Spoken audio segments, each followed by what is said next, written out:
നമസ്കാരം. അവധിക്കാലം ആഘോഷിക്കാൻ കുടുംബത്തോടൊപ്പം പാകിസ്ഥാനിലെത്തിയ പാക് വംശയായ 9 വയസ്സുകാരിയായ ഓസ്ട്രേലിയൻ പെൺകുട്ടി പഞ്ചാബ് പ്രവിശ്യയിൽ പോലീസിന്റെ വെടിയേറ്റ് മരിച്ചു. 4ാം ക്ലാസ് വിദ്യാർത്ഥിനിയായ ഹാനിയ അഹമ്മദാണ് കൊല്ലപ്പെട്ടത്. സംഭവത്തിൽ കുട്ടിയുടെ പിതാവിനും സഹോദരനും ഗുരുതരമായി പരിക്കേറ്റിട്ടുണ്ട്. കഴിഞ്ഞ ബുധനാഴ്ച ലാഹോറിൽ നിന്ന് 300 കിലോമീറ്റർ അകലെയുള്ള ചക്വാൽ ജില്ലയിൽ വെച്ചാണ് ദാരുണമായ സംഭവം. പെൺകുട്ടിയും കുടുംബവും സഞ്ചരിച്ചിരുന്ന കാർ തടഞ്ഞു നിർത്തി ആയുധധാരികളായ കവർച്ചക്കാർ പണം തട്ടിയെടുക്കാൻ ശ്രമിക്കുകയും കുടുംബത്തെ ബന്ദികളാക്കുകയും ചെയ്തു. ഈ സമയം വിവരമറിഞ്ഞെത്തിയ പഞ്ചാബ് പോലീസിന്റെ ക്രൈം കൺട്രോൾ വിഭാഗം കവർച്ചക്കാരുമായി വെടിവെപ്പ് നടത്തി. തുടർന്ന് കവർച്ചക്കാർ ബൈക്കിൽ രക്ഷപ്പെടുകയും ഭയന്നുപോയ കുടുംബം തങ്ങളുടെ കാറുമായി അവിടെ നിന്ന് വേഗത്തിൽ ഓടിച്ചു പോകാൻ ശ്രമിക്കുകയും ചെയ്തു. കൊള്ളക്കാർ കുടുംബത്തിന്റെ വാഹനത്തിലാണ് രക്ഷപ്പെടുന്നതെന്ന് കരുതി ഒരു പോലീസ് ഉദ്യോഗസ്ഥൻ തുടർന്ന് വെടിയുതിർക്കുകയായിരുന്നു. ഇതാണ് 9 വയസ്സുകാരിയുടെ മരണത്തിനും അവരുടെ സഹോദരനും പിതാവിനും പരിക്കേൽക്കാനും ഇടയാക്കിയത്. സംഭവത്തിൽ വിശദമായ അന്വേഷണം നടത്താൻ പാകിസ്ഥാനോട് ഓസ്ട്രേലിയൻ പ്രധാനമന്ത്രി ആന്റണി ആൽബനീസ് ആവശ്യപ്പെട്ടു. പാക് മാധ്യമമായ ഡോൺ റിപ്പോർട്ട് പ്രകാരം അദീൽ അഹമ്മദ്, ഭാര്യ ഡോക്ടർ സിദ്ര ഖാൻ, മകൾ ഹാനിയ, മകൻ അഫാൻ എന്നിവരടങ്ങിയ 4-അംഗ കുടുംബം കഴിഞ്ഞ ആഴ്ച സൗദി അറേബ്യയിൽ ഹജ്ജ് തീർത്ഥാടനം കഴിഞ്ഞ ശേഷമാണ് പാകിസ്ഥാനിലെത്തിയത്.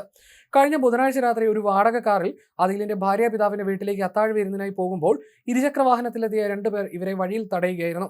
അതിൽ ഉടൻ തന്നെ പോലീസിന്റെ അടിയന്തര നമ്പറിൽ വിളിച്ച് വിവരം അറിയിച്ചു. തുടർന്ന് വിഷയം അന്വേഷിക്കാൻ പോലീസ് ക്രൈം കൺട്രോൾ ഡിപ്പാർട്ട്മെന്റിനെ സ്ഥലത്തേക്ക് അയച്ചു.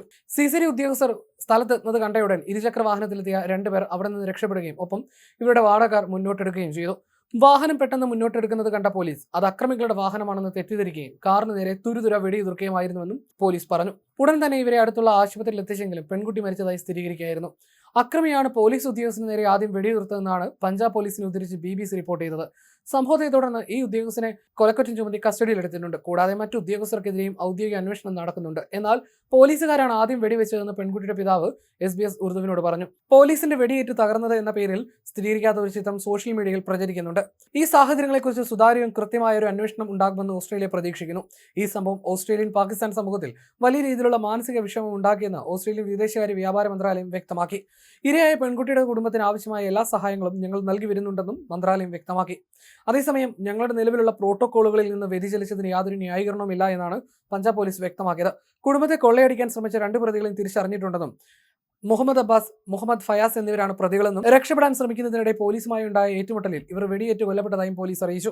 അതേസമയം അങ്ങേയറ്റം ദാരുണമായ ഈ സംഭവം പഞ്ചാബ് മുഖ്യമന്ത്രി മറിയം നവാസിന് കീഴിലുള്ള CCDയുടെ ക്രൂരതയാണ് തുറന്നു കാട്ടുന്നതെന്ന് പാകിസ്ഥാൻ തെഹ്രീകെ ഇൻസാഫ് നേതാവും മുൻ മന്ത്രിയുമായ മുനീസ് ഇലാഹി ആരോപിച്ചു. നിരപരാധികളായ മനുഷ്യരെ ക്രൂരമായി കൊലപ്പെടുത്തുന്ന ഈ രീതി പഞ്ചാബിൽ തുടരുകയാണ്. മറിയം നവാസ് CCDക്ക് പൂർണ്ണ സ്വാതന്ത്ര്യം നൽകിയ ശേഷം കുറ്റവാളികളെക്കാൾ കൂടുതൽ നിരപരാധികളായ പൗരന്മാരാണ് ഇവരുടെ നടപടികൾക്ക് ഇരയാകുന്നത്. ഇത് വളരെ ആശങ്കാജനകമായ ഒരു പ്രവണതയാണെന്ന് മുനീസ് എക്സിൽ കുറിച്ചു. കുറ്റകൃത്യങ്ങളുടെ നിരക്ക് കുറയ്ക്കുക എന്ന ലക്ഷ്യത്തോടെ കഴിഞ്ഞ വർഷമാണ് മറിയം നവാസ് CCDക്ക് രൂപം നൽകിയത്. കഴിഞ്ഞ ഒരു വർഷത്തിനിടെ ഏറ്റുമുട്ടലുകളിലൂടെ കുറ്റവാളികളെന്ന് ആരോപിക്കപ്പെടുന്ന 1100-ലധികം പേരെ ഈ സേന വധിച്ചിട്ടുണ്ട്. എന്നാൽ ഇത്രയധികം ആളുകൾ കൊല്ലപ്പെട്ട സംഭവത്തിൽ അടിയന്തര ജുഡീഷ്യൽ അന്വേഷണം വേണമെന്നാണ് പാകിസ്ഥാൻ മനുഷ്യാവകാശ കമ്മീഷൻ ആവശ്യപ്പെടുന്നത്. വ്യാജ പോലീസ് ഏറ്റുമുട്ടലുകളിലൂടെ കോടതിക്ക് പുറത്തുള്ള കൊലപാതകങ്ങൾ നടത്തുന്ന ആസൂത്രിതമായ ഒരു നയമാണ് CCD സ്വീകരിച്ചിരിക്കുന്നതെന്നും കമ്മീഷൻ ആരോപിച്ചു.